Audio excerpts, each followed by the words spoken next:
সবাইকে নিয়ে এইভাবে চলে যায়, কিন্তু কেউ শাস্তি দিতে পারে না, সব ধামা চাপা পড়ে যায়। আবারও রাজশাহী বিশ্ববিদ্যালয়ের শিক্ষক খুন। এবার গলা কেটে হত্যা করা হলো ইংরেজি বিভাগের অধ্যাপক রেজাউল করিমকে। প্রতিবাদে বিক্ষোভ। খুব ভালো মানে, খুবই সহজ সরল মানুষ, যাদের সাথে কারো কোনো কাউকে কিছু বলতো না, অন্যদের থেকে সবার থেকে আলাদা, আমাদের সাথে বন্ধুর মতোই ছিল। ইনজুরি দেখে মনে হয় অতীতে ব্লগারদের যারা খুন করেছেন সেই ধরনের ধারালো অস্ত্রেরই আঘাত। হত্যার বিচার না হওয়ায় এমন ঘটনা ঘটছে বারবার, দাবি শিক্ষার্থীদের। তার সংস্কৃতি মনা ছিলেন, কিন্তু সংস্কৃতি মনা হলেই যে তার পরিণতিটা এরকম করুণ হবে, কোনোভাবে এটা আমাদের কাছে গ্রহণযোগ্য না। এটা যেন একটি নৈমিত্তিক ঘটনা হয়ে পড়েছে। একজন শিক্ষক হত্যা হচ্ছেন, তার কারণ জানা যাচ্ছে না। দেখছিলেন প্রধান শিরোনাম। সন্ধ্যার সময়ের সঙ্গে আছি আমি পারমিতা এবং আমি জাফর সাদিক। এবার অন্যান্য শীর্ষ সংবাদ। তৃতীয় দফা নির্বাচনে 614টি ইউনিয়নে ভোট গ্রহণ শেষে এখন চলছে গণনা। কিছু এলাকায় বিচ্ছিন্ন সংঘর্ষ, ধাওয়া পাল্টা ধাওয়া, আহত অর্ধশতাধিক। শফিক রেহমান ও মাহমুদুর রহমানকে সুনির্দিষ্ট অভিযোগে গ্রেপ্তার করা হয়েছে বলছে আওয়ামী লীগ। বিএনপি নেতাদের অন্যায়ভাবে ফাঁসানোর ষড়যন্ত্র চলছে দাবি দলটির।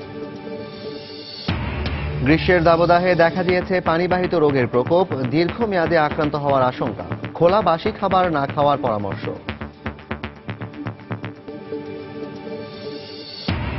এবং পাহাড়ি ঢলে মৌলভীবাজারের হাওড় অঞ্চলের প্রায় 1000 হেক্টর জমির আধা পাকা ধান পানির নিচে, হতাশায় কৃষকরা।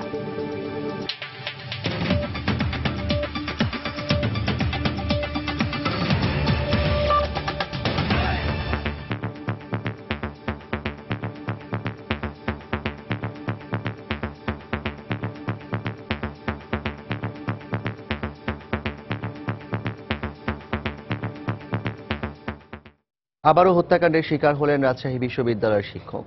এবার ইংরেজি বিভাগের অধ্যাপক ডক্টর রেজাউল করিম সিদ্দিকীকে গলা কেটে হত্যা করেছে দুর্বৃত্তরা। সকালে নগরীর শালবাগান আবাসিক এলাকায় এই ঘটনা ঘটে।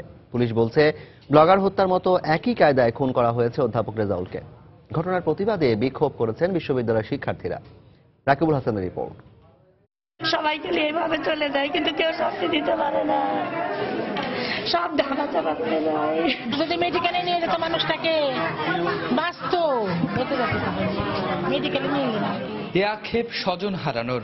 রাজশাহী বিশ্ববিদ্যালয়ের অধ্যাপক রেজাউল করিমের মর্মান্তিক মৃত্যুতে বাকরুদ্ধ পরিবারের সদস্যরা।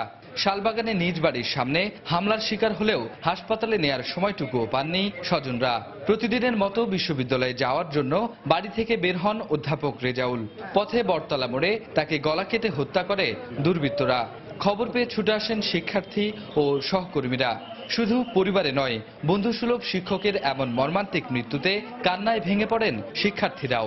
খুব ভালো মানে, খুবই সহজ সরল মানুষ, যাদের সাথে কারো কোনো কাউকে কিছু বলতো না, সবার থেকে আলাদা, আমাদের সাথে বন্ধুর মতোই ছিল। গেটটা আজকে এসে এখানে বসেছি, আর ওই যে পাড়ের থেকে আসতে যে শতবীর বাবাকে কে যেন ওগুলো গলা কেটে গেছে। ডিপার্টমেন্টের কিছু ছেলে মেয়েদের নিয়ে গান বাজনার একটা সংগঠন করতেন আর কি। এত অনেস্ট, এত ভালো মানুষ আমরা কখনো দেখিনি। ধারালো ভারী অস্ত্রের আঘাতে তার মৃত্যু হয়েছে বলে জানিয়েছে চিকিৎসক। আর পুলিশ বলছে ব্লগার হত্যার মতো একই কায়দায় তাকে হত্যা করা হয়েছে। কোনো সময় তিনি ধর্মীয় লেখালেখি করেন, এই বিষয়ে তার বিভাগের প্রফেসর এবং বিভাগীয় প্রধান আছেন, ওনারও জানা নেই। উনি নিরপেক্ষ মানুষ ছিলেন। সম্ভাব্য যত আলামত এবং তথ্য আমরা কালেকশনের চেষ্টায় আছি। তবে নেচার অফ ইনজুরি দেখে মনে হয় অতীতে ব্লগারদের যারা খুন করেছেন সেই ধরনের ধারালো অস্ত্রেরই আঘাত। হেভি শার্প কাটিং উইপন দিয়ে আমরা বলবো তাকে সজোরে পিছন দিক থেকে মারা হয়েছে, এবং আমার কাছে যেটা মনে হয়েছে যে তিনি এক কোপেই তিনি মাটিতে পড়ে গিয়ে তিনি মারা গেছেন। ঘটনার প্রতিবাদে দুপুরে বিশ্ববিদ্যালয়ে বিক্ষোভ করেন শিক্ষক ও শিক্ষার্থীরা। এ পর্যন্ত 41 জন শিক্ষককে হত্যা করা হলো, কিন্তু এর একটা বিচার এখন পর্যন্ত হলো না। তার সংস্কৃতি মনা ছিলেন, কিন্তু সংস্কৃতি মনা হলেই যে পরিণতিটা এরকম করুণ হবে, কোনোভাবে এটা আমাদের কাছে গ্রহণযোগ্য না। এটা যেন একটি নৈমিত্তিক ঘটনা হয়ে পড়েছে। একজন শিক্ষক হত্যা হচ্ছেন, তার কারণ জানা যাচ্ছে না। এর আগে 2014 সালের 15 নভেম্বর রাজশাহী বিশ্ববিদ্যালয়ের সমাজবিজ্ঞান বিভাগের শিক্ষক শফিল ইসলামকে একইভাবে হত্যা করে দুর্বৃত্তরা। রাকিবুল হাসান, সময় সংবাদ, রাজশাহী। গেল 12 বছরে রাজশাহী বিশ্ববিদ্যালয়ের 4 জন শিক্ষক দুর্বৃত্তদের হাতে নির্মমভাবে খুন হয়েছেন। কিন্তু এসব ঘটনায় প্রকৃত দোষীদের বিচার না হওয়ায় এমন ঘটনা বারবার ঘটছে বলে দাবি শিক্ষক ও শিক্ষার্থীদের। আরো জানাচ্ছেন সাইফুর রহমান রকি। গেল এক যুগে 4 জন প্রগতিশীল মনা শিক্ষক নির্মম হত্যাকাণ্ডের শিকার হয়েছেন উত্তরবঙ্গের শ্রেষ্ঠ বিদ্যাপীঠ রাজশাহী বিশ্ববিদ্যালয়ে। 2004 সালের 24 ডিসেম্বর বিনোদপুরে বাসার সামনে অর্থনীতি বিভাগের অধ্যাপক ইউনুসকে ধারালো অস্ত্র দিয়ে কুপিয়ে হত্যা করে দুর্বৃত্তরা। এরপর 2006 সালের 2রা ফেব্রুয়ারি ভূতত্ত্ব ও খনিবিদ্যা বিভাগের শিক্ষক এস তাহেরকে হত্যা করে ম্যানহোলে লাশ ফেলে রাখা হয়। 2014 সালের 19 নভেম্বর সমাজবিজ্ঞান বিভাগের অধ্যাপক শফিউল ইসলামকে বিশ্ববিদ্যালয় হাউজিং সোসাইটির সামনে কুপিয়ে হত্যা করা হয়। সবশেষ শনিবার একই কায়দায় ক্যাম্পাসে যাবার সময় শালবাগান এলাকায় সংস্কৃতিমনা ইংরেজি বিভাগের শিক্ষক রেজাউল করিম সিদ্দিকীকে হত্যা করে দুর্বৃত্তরা। এ ঘটনায় ক্ষুব্ধ শিক্ষক সমাজ। এরকম একজন মানুষকে এইভাবে খুন হতে হবে এটা আমরা কল্পনা করি নাই, এটা অগ্রহণযোগ্য, এটা মর্মান্তিক। সমাজবিজ্ঞানের শিক্ষক, অর্থনীতি বিভাগের শিক্ষক, তাদেরকেও একইভাবে মেরে ফেলা হয়েছে। তো এই জিনিসগুলো বিচার নিশ্চিত করা খুবই প্রয়োজন। আমরা খুবই ক্ষুব্ধ, আমরা মর্মাহত। আমরা এর জোর দাবি জানাচ্ছি যে এর সুষ্ঠু তদন্ত করে তড়িৎ বিচারের ব্যবস্থা করা হোক। এ ঘটনায় ক্ষোভ প্রকাশ করেছেন শিক্ষার্থীরাও। একের পর এক বিশ্ববিদ্যালয় হত্যা, কর্মচারী, ছাত্র, শিক্ষক বিভিন্নভাবে বিভিন্ন সময় হত্যা হচ্ছে। আমরা চাই সুষ্ঠু তদন্ত হোক। একটা বিচারও কেন হয় নাই, আমরা এর বিচার চাই। আর স্যারের তুলনা স্যার নিজেই। শিক্ষার সুষ্ঠু পরিবেশ বজায় রাখতে এসব হত্যাকাণ্ডের বিচার হওয়া জরুরি বলে মনে করেন বিশ্ববিদ্যালয় প্রশাসনের দায়িত্বশীল এই কর্মকর্তা। এই ধরনের শিক্ষকরা বিশ্ববিদ্যালয়ের জ্ঞান চর্চার ক্ষেত্রে বিশাল অবদান রেখেছেন এবং শ্রেণীকক্ষে যে জ্ঞান প্রদান করে থাকেন শিক্ষকরা, সেক্ষেত্রে বিশালভাবে একটা শূন্যতার সৃষ্টি হচ্ছে। 3 শিক্ষক হত্যাকাণ্ডের ঘটনায় মামলা হলেও এখনো চূড়ান্ত চার্জশিট দেওয়া হয়নি একটিরও। সময় সংবাদ, রাজশাহী। বিচ্ছিন্ন কিছু ঘটনা ছাড়া তৃতীয় দফার ইউনিয়ন পরিষদ নির্বাচনের ভোট গ্রহণ নির্বিঘ্নে শেষ হয়েছে। 48 জেলার 614টি ইউনিয়নে ভোট গ্রহণ সকাল 8টায় শুরু হয়ে একটানা চলে বিকেল 4টা পর্যন্ত। এখন চলছে ভোট গণনা। এদিকে চট্টগ্রাম, চাঁদপুর, কুমিল্লা, নাটোর ও শেরপুর সহ বেশ কয়েকটি স্থানে নির্বাচনী সহিংসতায় অর্ধশতাধিক লোক আহত হয়েছেন। আমাদের রিপোর্টার ও জেলা প্রতিনিধিদের পাঠানো তথ্য ও ছবি নিয়ে এর রিপোর্ট। চট্টগ্রামের ফটিকছড়ির 14টি ইউনিয়নের নির্বাচনে সকাল থেকে উৎসব মুখর পরিবেশে ভোট গ্রহণ শুরু হলেও দুপুরের দিকে কিছু কিছু এলাকায় কেন্দ্র দখলের খবর পাওয়া যায়। অভিযোগ পাওয়া যায় জাল ভোটেরও। তবে পুলিশের তৎপরতায় শিগগিরই পরিস্থিতি নিয়ন্ত্রণে আসে। এই কেন্দ্রে একটু উত্তেজনা সৃষ্টি হয়েছিল, আমরা এসে সাথে সাথে এটা প্রশমন করেছি। শেরপুরের 6টি ইউনিয়নে ভোট গ্রহণ শান্তিপূর্ণভাবে শুরু হলেও বেলা বাড়ার সঙ্গে সঙ্গে বিভিন্ন কেন্দ্রে শুরু হয় সংঘর্ষ। এক পর্যায়ে গ্রামবাসীও জড়িয়ে পড়ে সংঘর্ষে।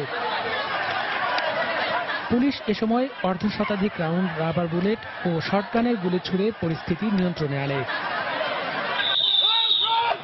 চাঁদপুরের ফরিদগঞ্জের পশ্চিম রূপসা সরকারি প্রাথমিক বিদ্যালয় ভোটকেন্দ্রে 2 সদস্য প্রার্থীর সমর্থকদের মধ্যে সংঘর্ষ বাধে। পরে বিজিবি সদস্যরা লাঠিচার্জ করে পরিস্থিতি নিয়ন্ত্রণে আনে। এছাড়া দক্ষিণ কোড়েতলী ভোটকেন্দ্রে 2 চেয়ারম্যান প্রার্থীর সমর্থকদের মধ্যে কেন্দ্র দখল নিয়ে সংঘর্ষ হয়। পরিস্থিতি নিয়ন্ত্রণে আনতে পুলিশ ফাঁকা গুলি ছোড়ে। একদল উচ্ছৃঙ্খল জনতা এসে আমাদের নির্বাচনী লোকদেরকে সব কক্ষ থেকে বের করে দিছে, নিজেরা চেয়ার টেবিল ছুঁড়ে মারছে। নাটোরের খোলাবাড়িয়া, হালসা, ছাতনি, তেবাড়িয়া ও কাফুরিয়া ইউনিয়নে কয়েকটি কেন্দ্রে ভোট কারচুপি ও কেন্দ্র দখলের খবর পাওয়া যায়। পরে সংবাদ সম্মেলন করে এসব ইউনিয়নের বিএনপির প্রার্থীরা নির্বাচন বর্জনের ঘোষণা দেন।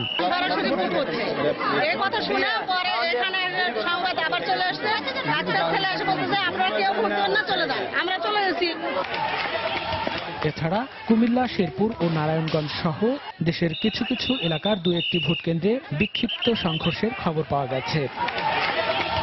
মনিরুজ্জামান প্রান্ত, সময় সংবাদ। দর্শক, সকাল থেকে নির্বাচনের খবরাখবর জানাতে গাজীপুরের শ্রীপুরে আছেন আমাদের সহকর্মী তাফসির বাবু এবং নারায়ণগঞ্জের রূপগঞ্জ উপজেলা পরিষদে আছেন সহকর্মী মাহমুদ রাকিব। চলে যাচ্ছি তাদের কাছে, ভোট গণনার খবর আমরা জানবো। প্রথমে যাব তাফসির বাবুর কাছে। তাফসির। হ্যাঁ, পারমিতা, আসলে এখনো পর্যন্ত কোনো একটি ইউনিয়ন পরিষদের যে সামগ্রিকভাবে ভোট গণনা শেষ হয়েছে এরকম কোনো ঘটনা এখনো পর্যন্ত হয়নি, যার ফলে সামগ্রিকভাবে কোনো একটি ইউনিয়ন পরিষদের চেয়ারম্যান কিংবা অন্যান্য প্রার্থীর ফলাফল এখনো পর্যন্ত আমার কাছে আসেনি। তবে আমি এখন শ্রীপুরের এই তেলিহাটি ইউনিয়নে রয়েছি এবং এই ইউনিয়ন পরিষদের যে ভোট কেন্দ্রে এখন অবস্থান করছি সেখানে কিন্তু চেয়ারম্যান পদে 2 জন প্রার্থী প্রতিদ্বন্দ্বিতা করছিলেন এবং সেখানে আমরা দেখছি যে নৌকা প্রতীকে যিনি প্রতিদ্বন্দ্বিতা করছিলেন তিনি 1203টি ভোট পেয়েছেন এবং ধানের শীষে যিনি প্রতিদ্বন্দ্বিতা করছিলেন তিনি 422টি ভোট পেয়েছেন। তো যার ফলে এই কেন্দ্রে ধানের নৌকা প্রতীকে যিনি দাঁড়িয়েছেন তিনি ভোটে এগিয়ে আছেন ব্যাপক ব্যবধানেই। তো এর বাইরে আসলে সামগ্রিকভাবে সব ফলাফলগুলো একত্রিত করে যে একটি নির্দিষ্ট ফলাফল দেয়া যাবে কোন ইউনিয়ন পরিষদে কোন চেয়ারম্যান নির্বাচিত হলেন সেরকম কোনো ঘটনা এখন পর্যন্ত ঘটছে না। তবে এটুকু বলে রাখি যে এর আগে 2 দফায় নির্বাচনে প্রায় 1,500 ইউপিতে নির্বাচন হয়েছে, তখন কিন্তু বিভিন্ন জায়গায় সংঘর্ষ সহিংসতা হয়েছে, যার ফলে এবারের নির্বাচনেও কিন্তু অনেকের আশঙ্কা ছিল। তবে এই গাজীপুরে অন্তত বলতে হবে যে মোটামুটি শান্তিপূর্ণভাবে ভোট গ্রহণ শেষ হয়েছে এবং যার ফলে এখানে সব পক্ষের মধ্যে কিন্তু একটা স্বস্তির নিঃশ্বাস আমরা দেখতে পেয়েছি। এই ভোট গণনা এখন চলছে এখনো পর্যন্ত।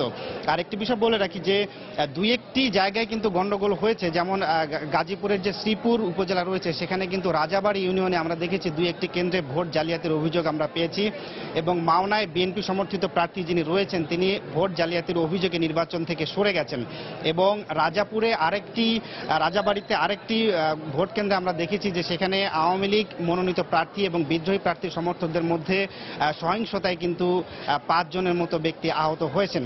তো এরকম কিছু ঘটনা ঘটেছে, কিন্তু এর পরেও ওভারঅল যদি আমরা একটা হিসাব বলি যে মোটামুটি শান্তিপূর্ণভাবে ভোট গ্রহণ হওয়ায় এখানকার যে ভোটার কিংবা এখানে প্রার্থী বলুন কিংবা এজেন্ট বলুন কিংবা আইন শৃঙ্খলা বাহিনী বলুন সবার মধ্যে একটা স্বস্তির নিঃশ্বাস আমরা দেখেছি। আর ভোট গণনা শেষ হলে সামগ্রিকভাবে যে ফলাফলগুলো আসবে সেগুলো আমরা পরবর্তীকালে জানিয়ে দেবো। একটি বিষয় বলে রাখি যে ভোট কেন্দ্রের বাইরে আইন শৃঙ্খলা বাহিনীর সদস্যরাও কিন্তু মোতায়েন রয়েছেন, বিজিবি টহলও আমরা দেখতে পেয়েছি। তো এগুলো ভোট গণনা শেষে ব্যালট পেপার যখন এখান থেকে নিয়ে যাওয়া হবে সেই পর্যন্ত এই নিরাপত্তা পরিস্থিতি এরকমই থাকবে। তো এই ছিল এই গাজীপুর থেকে ভোটের সর্বশেষ খবর। আমরা এখন চলে যাচ্ছি সহকর্মী মাহমুদ রাকিবের কাছে, তিনি আছেন নারায়ণগঞ্জে। হ্যাঁ তাফসির, আপনি যেমনটি বলছিলেন নারায়ণগঞ্জের রূপগঞ্জেও কিন্তু মোটামুটি একই অবস্থা। আমি সকাল থেকেই যে বিভিন্ন কেন্দ্রে ঘুরে ঘুরে বিভিন্ন ইউনিয়নের বিভিন্ন স্কুলগুলোর কেন্দ্রগুলোতে ঘুরে ঘুরে যে আমরা নির্বাচনে ভোট গ্রহণ এবং ভোট গণনার খবর জানাচ্ছিলাম, এখন সেসব কেন্দ্র থেকেই যারা ভোট গ্রহণ করেছেন অর্থাৎ বিভিন্ন প্রিজাইডিং অফিসার যারা আছেন তারা কিন্তু ভোট গণনা শেষে এখন এই রূপগঞ্জ উপজেলা পরিষদ, আমি যেখানে এই মুহূর্তে আছি সেই উপজেলা পরিষদে এসে সেই ভোটের ফলাফল কিন্তু এখানে তারা প্রকাশ করছেন এবং এখানে যে রয়েছেন রিটার্নিং অফিসার সহ এখানে এই উপজেলা পরিষদের বিভিন্ন সরকারি কর্মকর্তারা এখানে রয়েছেন, থানা নির্বাহী কর্মকর্তা রয়েছেন, ইউএনও রয়েছেন, নির্বাহী ম্যাজিস্ট্রেট। তো তাদের কাছে কিন্তু মূলত ফলাফল জমা দেওয়া হচ্ছে এবং এখান থেকেই মূলত আজকের যে রূপগঞ্জ যে নির্বাচন হয়েছে ইউনিয়ন পরিষদ নির্বাচন, সেই নির্বাচনের চূড়ান্ত ফলাফল কিন্তু এখান থেকেই প্রচারিত হবে। এখনো পর্যন্ত আমরা জানতে পারিনি যে চেয়ারম্যান পদে কে কে নির্বাচিত হয়েছেন, যদিও আমরা জানি যে ফলাফল মোটামুটি শেষ পর্যায়ে গুছিয়ে এসেছে। আমি যদি আপনাকে একটু জানিয়ে দিই যে রূপগঞ্জে আজ মোট 5টি ইউনিয়নের ভোট গ্রহণ হয়েছে। এখানে মোট ভোট কেন্দ্র ছিল 58টি, মোট প্রার্থী ছিলেন 231 জন। এর মধ্যে চেয়ারম্যান প্রার্থী হিসেবে কিন্তু প্রতিদ্বন্দ্বিতা করেছেন 17 জন, আর মোট ভোটার ছিল রূপগঞ্জ ইউনিয়নে 1,59,020 জন। আমি যদি একটু বলে দিই যে এখানকার একটি ইউনিয়ন কায়েতপাড়া, সেখানে ইতিমধ্যেই কোনো প্রতিদ্বন্দ্বী না থাকার ফলে কিন্তু আওয়ামী লীগ সমর্থিত প্রার্থী তিনি ইতিমধ্যেই নির্বাচিত হয়েছেন, কারণ যেহেতু তার কোনো প্রতিদ্বন্দ্বী ছিল না সেহেতু তিনি আগেই উনি চেয়ারম্যান প্রার্থী হিসেবে নির্বাচিত হয়েছেন। এছাড়া মুড়াপাড়া, ভোলাব্য, ভুলতা ও গোলাকান্দাইলের যে 4টি ইউনিয়ন রয়েছে সেখানে কিন্তু সেখানকার ফলাফল এখন এখানে গণনা হচ্ছে চূড়ান্তভাবে বিভিন্ন কেন্দ্রের। সেই কেন্দ্রগুলো ফলাফল গণনার পরেই কিন্তু মূলত প্রচার হবে আজকে এখানে কে চেয়ারম্যান হিসেবে নির্বাচিত হয়েছেন। এবং এছাড়া আমি যদি আপনাকে আরেকটি বিষয় জানি যে বিভিন্ন কেন্দ্র থেকে কিন্তু যারা সদস্য রয়েছেন এবং সংরক্ষিত মহিলা সদস্য পদে রয়েছেন তারা কিন্তু বিভিন্ন কেন্দ্র থেকে জানতে পারছেন কে কে নির্বাচিত হয়েছেন। তো এখান থেকে আমরা হয়তো প্রত্যাশা করছি আরো 1.5 থেকে 2 ঘন্টার মধ্যে জানতে পারবো যে রূপগঞ্জের 5টি ইউনিয়ন, সেই 5টি ইউনিয়নে কারা কারা চেয়ারম্যানের পদে বসছেন এবং কোন কোন দলের প্রার্থী বিজয়ী হয়েছেন। তো মোটামুটি রূপগঞ্জের ইউনিয়ন পরিষদের এই ছিল আমার কাছে সবশেষ অবস্থা। চলে যাচ্ছি স্টুডিওতে। পারমিতা। ধন্যবাদ। তৃতীয় ধাপের ইউনিয়ন পরিষদ নির্বাচনের খবরাখবর জানছিলাম। ভোট গ্রহণ চলছে এবং আমাদেরকে জানাচ্ছিলেন আমাদের সহকর্মী মাহমুদ রাকিব। তার আগে জানাচ্ছিলেন তাফসির বাবু।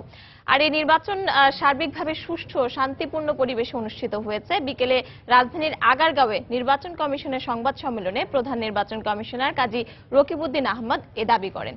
গত 2 ধাপের তুলনায় এবার ইতিবাচক পরিবর্তন ঘটেছে জানিয়ে সামনে আরও শান্তিপূর্ণ পরিবেশে নির্বাচন হবে বলে তিনি আশা প্রকাশ করেন। আপনারা নিশ্চয়ই আগের 2 ধাপের তুলনায় তৃতীয় ধাপের ভোট গ্রহণের ইতিবাচক পার্থক্য লক্ষ্য করেছেন। কোনো ধরনের বড় জানমালের ক্ষতি ছাড়াই সুষ্ঠু শান্তিপূর্ণভাবে তৃতীয় ধাপের ভোট গ্রহণ অনুষ্ঠিত হয়েছে। আমরা আশা করছি সামনের ধাপগুলোতেও কোনো ধরনের গোলযোগ ছাড়াই আরও শান্তিপূর্ণভাবে সুষ্ঠুভাবে ভোট গ্রহণ অনুষ্ঠিত হবে। সন্ধ্যার সময় আরো থাকছে লঞ্চ ধর্মঘট আংশিক স্থগিতে যাত্রীদের মধ্যে স্বস্তি। রাজধানীর সদরঘাট টার্মিনাল থেকে ছেড়ে গেছে বেশ কয়েকটি যাত্রীবাহী লঞ্চ।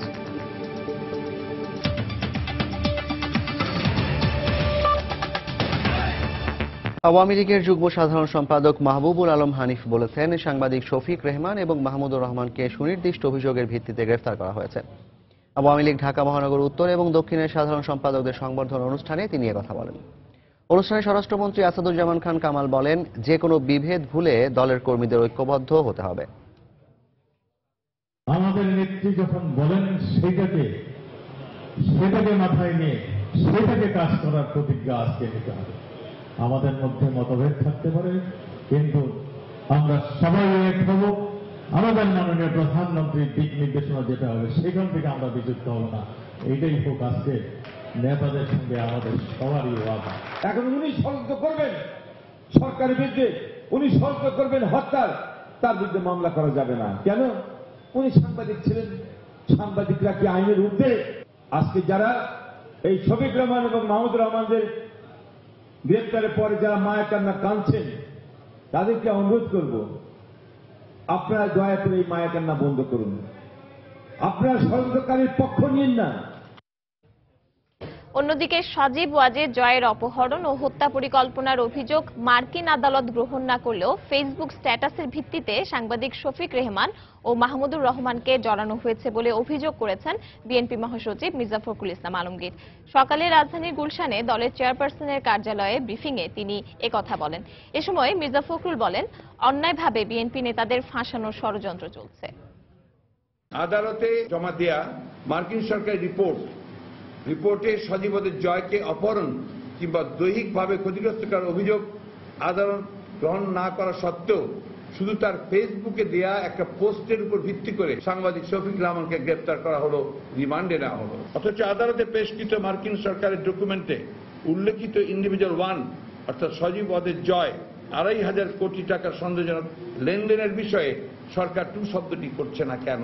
জনগণ জানতে চায় যে সন্দেহজনক এই লেনদেনের উৎস কি, এই বিপুল অর্থের প্রকৃত মালিক কে, কোন বিশেষ ব্যক্তি না বাংলাদেশের জনগণ?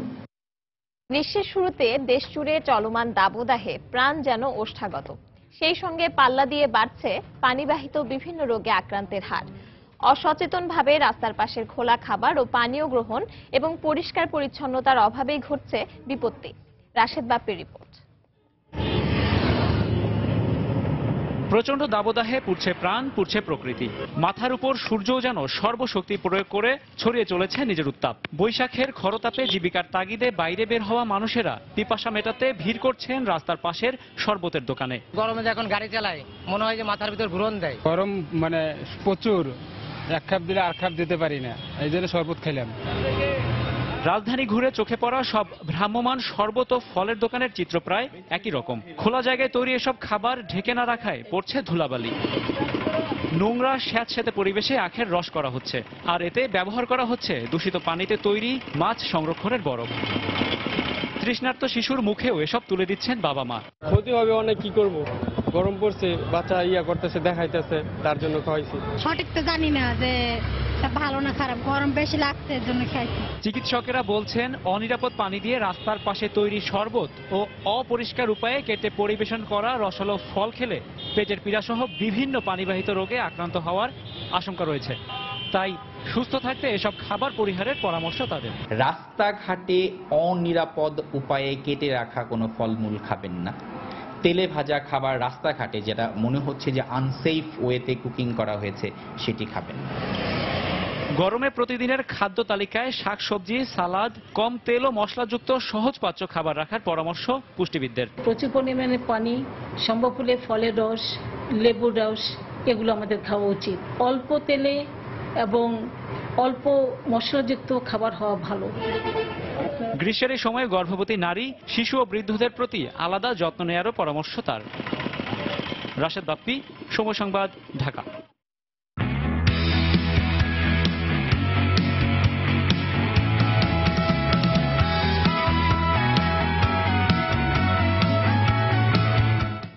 ঘরোয়া ক্রিকেটের খবর। ঢাকা প্রিমিয়ার ডিভিশন ক্রিকেট লিগের প্রথম রাউন্ডের ম্যাচে কাল মাঠে নামবে 6 দল। মিরপুর শের-ই-বাংলা স্টেডিয়ামে বিগ ম্যাচে মুশফিকের মোহামেডান স্পোর্টিং ক্লাবের মুখোমুখি হবে ইমরুল কায়েসের ব্রাদার্স ইউনিয়ন। ফতুল্লার খান সাহেব ওসমান আলী স্টেডিয়ামে শেখ জামালের প্রতিপক্ষ কলাবাগান ক্রিকেট একাডেমি। আর বিকেএসপিতে ভিক্টোরিয়ার বিপক্ষে লড়বে লিজেন্ডস অফ রূপগঞ্জ। সবগুলো ম্যাচই শুরু হবে সকাল 9টায়। কালকে ফার্স্ট ম্যাচ দিয়ে শুরু করবো। শুরুটা যদি ভালো হয় অবশ্যই চ্যাম্পিয়নের লক্ষ্য তো অবশ্যই আছে, চ্যাম্পিয়নের জন্যই খেলবো। আর কালকে ম্যাচটা জিতলে আর কি তার শুরুটা আর কি ভালো হবে। মোহামেডান খুব ভালো সাইড, আমাদের সাইডও ভালো। আশা করি কালকে যদি আমরা ভালো ক্রিকেট খেলতে পারি অবশ্যই রেজাল্ট আমাদের দিকে আসবে, বাট চেষ্টা করবো আগে কন্ডিশন এবং সব কিছু মিলে। যেহেতু ফার্স্ট ম্যাচ, উইকেটটা দেখতে হবে, তারপর আর কি চিন্তা করতে হবে কীভাবে ব্যাটিং করতে হবে। কালকে সকালে আমাদের উইকেট দেখবো, তারপর ওয়েদারও একটা ব্যাপার আছে, তো এগুলো দেখে আমরা সকালে আমাদের টিম কম্বিনেশনটা সাজাবো। বোরো ধান সংগ্রহের মৌসুমে কোনো রকম দুর্নীতি ও অসততাকে ছাড় দেওয়া হবে না বলে হুঁশিয়ারি দিয়েছেন খাদ্যমন্ত্রী অ্যাডভোকেট কামরুল ইসলাম। সকালে খাদ্য ভবনে বাংলাদেশ খাদ্য কর্মকর্তা সমিতির অভিষেক অনুষ্ঠানে তিনি আরো বলেন, সঠিকভাবে দায়িত্ব পালন ও সততাই একজন কর্মকর্তার যোগ্যতার মাপকাঠি হিসেবে বিবেচিত হবে। এইবার বোরো মৌসুমে কোন রকম অস্বচ্ছতা আমরা বরদাস্ত করব না। পরিষ্কার কথা, আমাদের এই অধিদপ্তরের বা মন্ত্রণালয়ের যে ভাবমূর্তি যতটুকু ক্ষুণ্ণ হয়েছে অতীতে, আমরা তা পুনরুদ্ধার করতে চাই। কোন রকম অসততা কোন অবস্থাতেই বরদাস্ত করা হবে না। আমি দেখতে চাই আপনারা কিভাবে এবার সংগ্রহটা করছেন। 30,000 টাকা করে এক একজন বেতন পান, সংসার চলতে প্রায়কারী অবস্থা হওয়ার কথা, তার মধ্যে এত আড়ম্বরপূর্ণ অনুষ্ঠান। এই খরচের উৎসবে আমাদের বের করতে হবে, চিন্তা করতে হবে যে প্রত্যেকে এত খরচ আছে। সততা, নিষ্ঠা, দক্ষতা এবং আপনার সরকারের ভিশন বাস্তবায়নের জন্য মন্ত্রণালয় বা অধিদপ্তরের নির্দেশাবলী আপনি সুচারুভাবে পালন করছেন কিনা, সেটাই হচ্ছে আপনার একজন যোগ্য অফিসার হিসাবে মাপকাঠি। সন্ধ্যার সময় আরো থাকছে। যুক্তরাষ্ট্রের ওহাইওতে বন্দুকধারীর হামলায় একই পরিবারের 8 জন নিহত।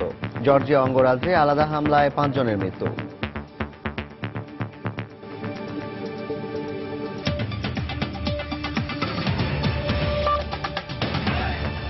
যাত্রী ভোগান্তি বিবেচনায় গত 3 দিন ধরে চলা নৌ শ্রমিকদের ধর্মঘটের আওতামুক্ত যাত্রীবাহী লঞ্চগুলো সদরঘাট লঞ্চ টার্মিনাল থেকে ছেড়ে যাচ্ছে। সকাল থেকে দক্ষিণাঞ্চল সহ বিভিন্ন রুটের বেশ কয়েকটি যাত্রীবাহী লঞ্চ টার্মিনাল থেকে ছেড়ে যায়। সর্বনিম্ন মজুরি 10,000 টাকা সহ 15 দফা দাবিতে তৃতীয় দিনের মতো সারা দেশে ধর্মঘট পালন করছে নৌ শ্রমিকরা। তবে যাত্রী ভোগান্তি বিবেচনায় আজ থেকে ধর্মঘট আংশিক প্রত্যাহার করে শুধুমাত্র যাত্রীবাহী লঞ্চ চালানোর ঘোষণা দেন তারা। ফলে গত 3 দিনের ভোগান্তি শেষে আজ স্বস্তি ফিরে এসেছে যাত্রীদের মাঝে। যুক্তরাষ্ট্রের ওহাইও অঙ্গরাজ্যে অজ্ঞাত বন্দুকধারীর হামলায় একই পরিবারের 8 জন নিহত হয়েছে। অন্যদিকে জর্জিয়ায় এক বন্দুকধারীর আলাদা 2টি হামলায় নিহত হয়েছেন 5 জন। শুক্রবার ওহাইওর পিকেটন শহরের একটি প্রত্যন্ত এলাকায় অন্তত 4টি স্থানে আলাদা হামলা চালায় এক বন্দুকধারী। এ ঘটনায় নিহত 8 জনই একই পরিবারের সদস্য বলে জানিয়েছে পুলিশ। তাদের সবাইকে মাথায় গুলি করে হত্যা করা হয়। কি কারণে এই হত্যাকাণ্ড ঘটানো হয়েছে তা জানা না গেলেও পারিবারিক কলহের জেরেই এমনটি হয়ে থাকতে পারে বলে ধারণা করা হচ্ছে। এদিকে ওহাইও হত্যাকাণ্ডের কয়েক ঘন্টা পর জর্জিয়ার জনসন ড্রাইভ ও রসমন্ড রোডে আলাদা 2টি স্থানে বন্দুকধারীর হামলায় 5 জন নিহত হয়। এই ঘটনায়ও নিহতরা সবাই একই পরিবারের সদস্য বলে জানিয়েছে পুলিশ। এই ঘটনার পর থেকে নিজ বাসভবন থেকে 50 বছর বয়সী এক বন্দুকধারীর মরদেহ উদ্ধার করা হয়েছে।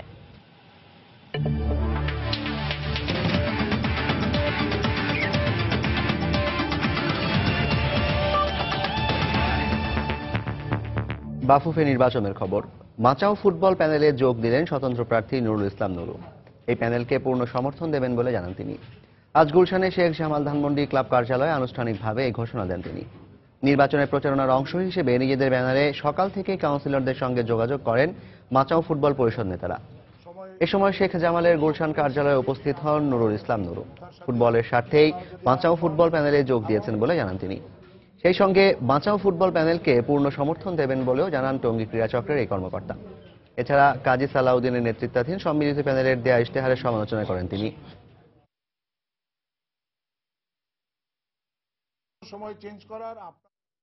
সন্ধ্যার সময়ের এ পর্যায়ে শীর্ষ সংবাদ জানিয়ে দিচ্ছি আরেকবার। আবারও রাজশাহী বিশ্ববিদ্যালয়ের শিক্ষক খুন, এবার গলা কেটে হত্যা করা হলো ইংরেজি বিভাগের অধ্যাপক রেজাউল করিমকে। শিক্ষার্থীদের বিক্ষোভ। আমার শিক্ষক বলল কেন? জবাব চাই, জবাব চাই, প্রশাসন জবাব চাই। তৃতীয় দফা নির্বাচনে 614টি ইউনিয়নে ভোট গ্রহণ শেষে এখন চলছে গণনা। কিছু এলাকায় বিচ্ছিন্ন সংঘর্ষ, ধাওয়া পাল্টা ধাওয়া, আহত অর্ধশতাধিক। শফিক রেহমান ও মাহমুদুর রহমানকে সুনির্দিষ্ট অভিযোগে গ্রেফতার করা হয়েছে বলছে আওয়ামী লীগ। বিএনপি নেতাদের অন্যায়ভাবে ফাঁসানোর ষড়যন্ত্র চলছে, দাবি দলটি। বিশ্বের দাবদাহে দেখা দিয়েছে পানিবাহিত রোগের প্রকোপ। দীর্ঘমেয়াদে আক্রান্ত হওয়ার আশঙ্কা। খোলা বাসি খাবার না খাওয়ার পরামর্শ। এবং পাহাড়ি ঢলে মৌলভীবাজারের হাওর অঞ্চলের প্রায় 1000 হেক্টর জমির আধা পাকা ধান পানির নিচে, হতাশায় কৃষকরা। দর্শক, এই ছিল সন্ধ্যার সময়। যে কোনো খবর পেতে ভিজিট করুন সময়নিউজ.tv আর সঙ্গে থাকুন সময়।